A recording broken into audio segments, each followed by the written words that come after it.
the Liberation Fleet. That was Until the End by the legendary Rogan Ravenheart, spinning verse and song into fire and fury.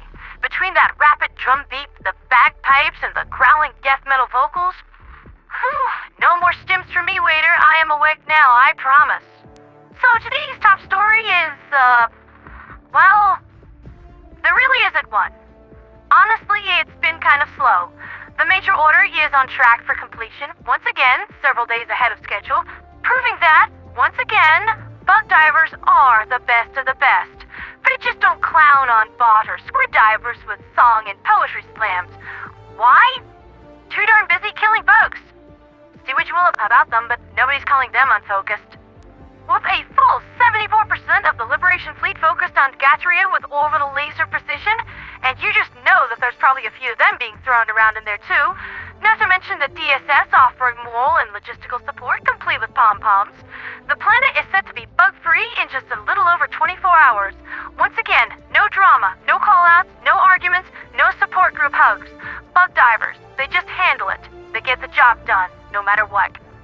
Meanwhile, both of the other fronts are suffering from critical manpower shortages. Alairt 3 is set to lose its long, slow battle at some point this week. Why? Because there aren't enough Helldivers on the Death Frontier to fill out a Boy Scout troop, and Squid Divers don't even like their own battlefronts. They gotta go borrow somebody else's. Curia came very close to full liberation recently, but is slowly backsliding, which, considering the Liberation Fleet overwhelmingly chose this planet to focus on before the next major order came down yesterday, all at the expense of hanging Genesis Prime out to dry like last week's laundry, I cannot imagine the Genesis divers are overly thrilled by that. Speaking of the Genesis divers, the last I heard from them, they rigged up one of their largest skyscraper temples with rocket engines, gathered what remained of their people into it, and then blasted off into space in order to escape certain zombification and death. It's a bit of an unorthodox strategy, but it checks out.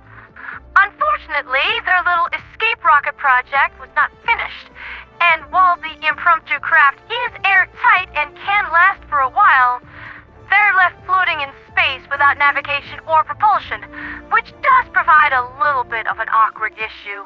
If the Illuminate find them first, the Squids don't even need to engage in a boarding action. All they need to do is start poking holes in it until all the air runs out. If the Illuminate don't find them, then it's a matter of time before their air runs out anyway, so same outcome. If Super Earth finds them, the Genesis divers are definitely going to a freedom camp. But if we find them, Angel's Refuge can easily accommodate the number of survivors that we're talking about. My ships are out there combing the airwaves, but it turns out that our gigantic skyscraper floating in the depths of space with no propulsion, navigation, communication, or even a ballpark idea of where they are, beyond what their tech priests can figure out from star charts and sextants, it's actually really darn hard to find this thing. So, with virtually no other news on the galactic sphere and my listeners expecting a minimum word count from me on these kinds of things, I guess I should pad this out with some more fluff? Question mark? I have been running my concepts of universal basic income mixed with extreme industry-wide AI automation and found that these are all the special ingredients required to make our species positively explode with productivity, wisdom, education, knowledge, personal growth, all the factors that matter. In fact, my various analysis AI models have warned me about being too public with this kind of thing. Not because my ideas are violent by any means. We're actually borderline pacifist out here. It's because that Angel's Refuge is a signpost that says that a large centralized form of governance is not necessary for society to function. In fact, I think it might be one of the oldest scams imaginable that the powers that be tricked everyone into thinking that it is. It is a declaration that my belief that people are better than they actually are, it's not just delusion, it's truth. This is a mirror that I hold up to the tyrants of the universe to say, look at what we have managed to build without you. No dictator can endure such a comparison, and no individual, once exposed to these ideas, ever forgets. Because if these concepts end up taking off in the galactic sphere, the very idea of authority and rulership starts to break down, and that terrifies them. Super Earth actually has one of these ingredients already, in that managed democracy is run by a large, overarching AI supercomputer, which is why you get those questionnaires every so often.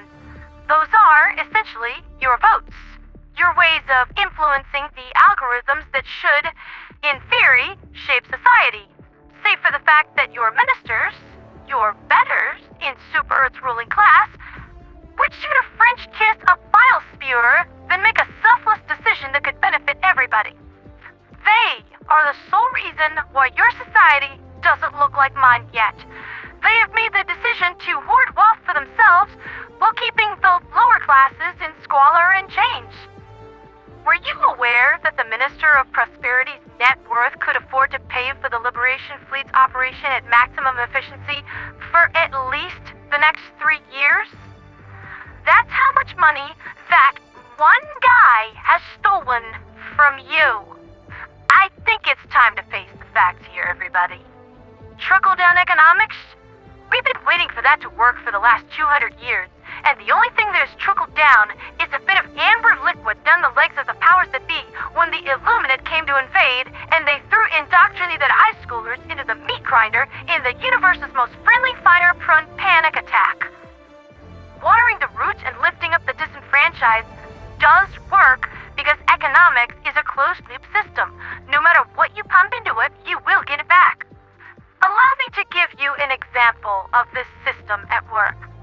Say that you have someone who is not employed, rather common on the refuge, who receives their usual universal basic income of about 34,000 MD, and don't worry, I will explain the economic system of how my world works in another broadcast, but I would rather keep the laser precision focused on just this issue for right now. That is, someone who is currently not producing anything, but has enough to buy enough food to not starve, have a place to live, water to drink, the occasional luxury or hobby material. All providers of such are being paid, who then have their own income to spend on their families, and the provider of those goods and services are being paid. The health of the whole economic system is improved with an insanely fast transactional speed, meaning that money moves around really quick. If you had the Minister of Prosperity sitting in there, soaking up all that cash, he'd act like an aortic clog, not allowing capital to flow freely, and setting the whole society up for a massive heart attack. He's hoarded more wealth than can be spent by 1 million people in 1 million lifetimes, and that is why I utterly despise that wretch the weasel.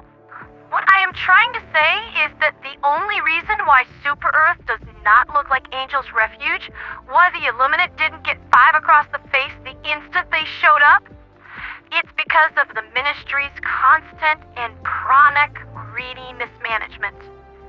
Janus is right, and you have no idea how much it hurts my heart to say that. Super Earth does suck, and now that we have dared to go off the beaten path of quote-quote established conventional wisdom, we see exactly how much that is true. Let me give you another example. Super Earth culture is heavily reliant upon personal vehicle ownership, and the operation of that involves a fair amount of pollution. According to the analytical models from the refuge, approximately 20% of all of Super Earth's pollution. What is shown here on screen is part of the public transportation system of Angel's Refuge, which is all powered electrically with a near zero emission level thanks to our mastery of deuterium reactors and wireless energy transmission technology. Every vehicle, ground-based, airborne, public, private, or otherwise, is all powered electrically, with some small concessions made for spacecraft, which still need E710's energy potency to overcome that pesky gravity issue. You know how it is. Every road in the refuge has incorporated dynamic charging infrastructure, meaning that a vehicle driving on or over said road will automatically be charged. Same technology that charges your toothbrush built into roads. Yeah, we figured that out, and it is just as cool as you think. Look, even if you buy into that whole spiel from the Ministry of Truth in regards to Super Earth's climate, running your burning E710 engine in an enclosed garage is still going to kill you, champ. And billions of people all over the planet have been farting that into the atmosphere on a daily basis to the tune of 1 billion tons of pollution for at least the last 200 years, every year, like clockwork. The real reason why Super Earth doesn't handle transportation like we do in the refuge? Big E710. No wonder the ministries adore bug divers so much. You boys are making them buku bucks for free. It is also why I have tried very, very hard to break our technological reliance on E710 with alternative energy sources. Wind, solar, Sabatier, natural gas reactors, deuterium, tidal, hydroelectric, the list goes on. Heck, we've even got some eggheads trying to make composting generate energy, which is fine, just so long as they keep it well away from me. I am not a fan of rot smell. Now, if you combine all of those factors with the carbon-leaching power of those Sabatier reactors that I mentioned a minute ago, and there is no climate change possible on Angel's Refuge. We solved the problem. Today's temperature is a high of 23 degrees Celsius. How is your weather doing, Super Earth? Still having problems? That's been Liberty's latest with me, Pandera the Radio Angel, and I do hope that you've enjoyed my little analytical TED Talk in regards to the E710 industry and how the ministries are not your friends. But I think we knew that already. Chaos over there? They get it. They're smart. Sometimes.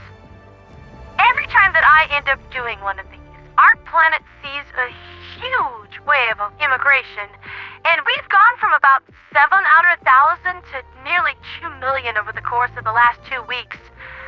Doesn't look like it's slowing down any either, but don't worry everyone.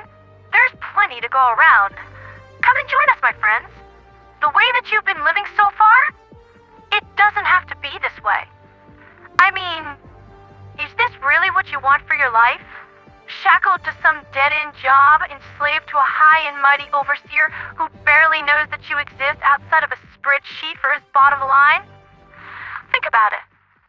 For liberty, for freedom, for democracy, and for the preservation of Angel's Refuge.